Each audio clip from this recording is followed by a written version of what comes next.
the subscribe button if you don't want me to come at night. What if your reflection was not your own but a trapped soul begging for release? Picture this, an antique mirror, its wooden frame intricately carved and its glass seemingly ordinary yet holding a dark secret.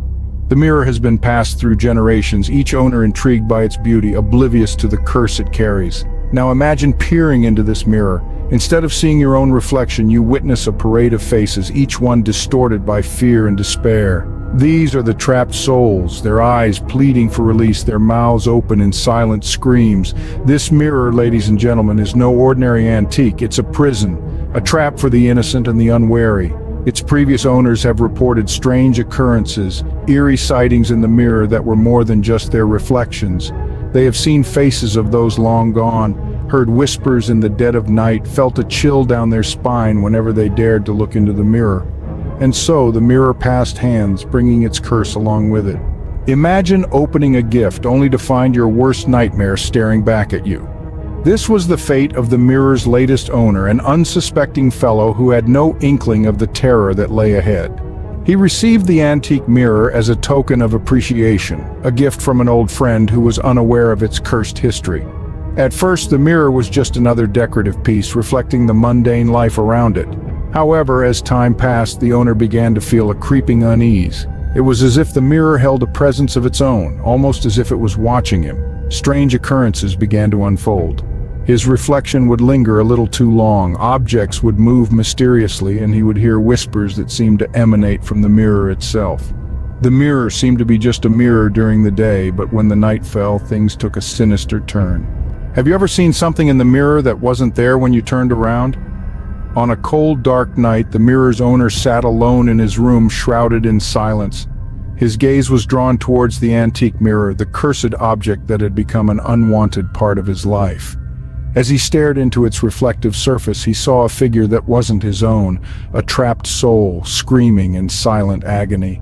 The sight was chilling, the figure's hollow eyes staring back, pleading for release.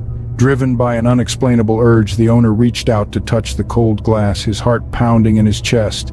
As his fingers grazed the mirror, a jolt of icy fear coursed through him. He recoiled in terror, but he was now caught in the mirror's grisly grip.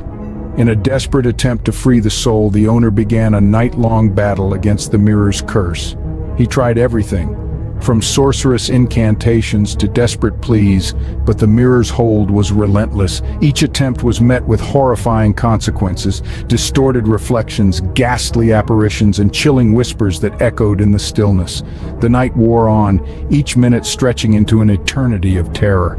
As the first light of dawn crept in, the owner found himself alone again, the trapped soul still screaming silently in the mirror. He was left trembling, his sanity hanging by a thread. By the break of dawn, the owner was left trembling, questioning his sanity.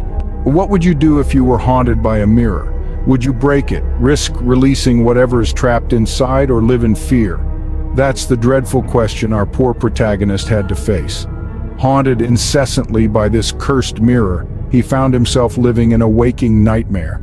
He thought about smashing it to pieces, but the fear of what could be unleashed held him back. He was trapped in a chilling paradox. The very object of his terror was also a cage, holding back a terror unknown. He tried everything he could think of. He covered it with a cloth, but the eerie noises didn't stop. He hid it in the attic, but the chilling whispers followed him. He even tried selling it, but each time the deal fell through at the last moment, as if the mirror itself was refusing to let him go.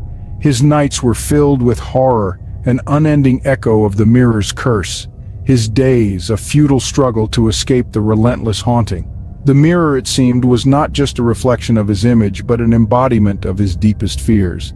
His desperation grew, yet he was caught in a deadlock. He knew he couldn't live with the mirror, but he was terrified of what might happen if he tried to live without it. The haunting, it seemed, was just beginning. But as he stood there staring into the mirror, he saw something that made his blood run cold. Hit the subscribe button if you don't want me to come at night.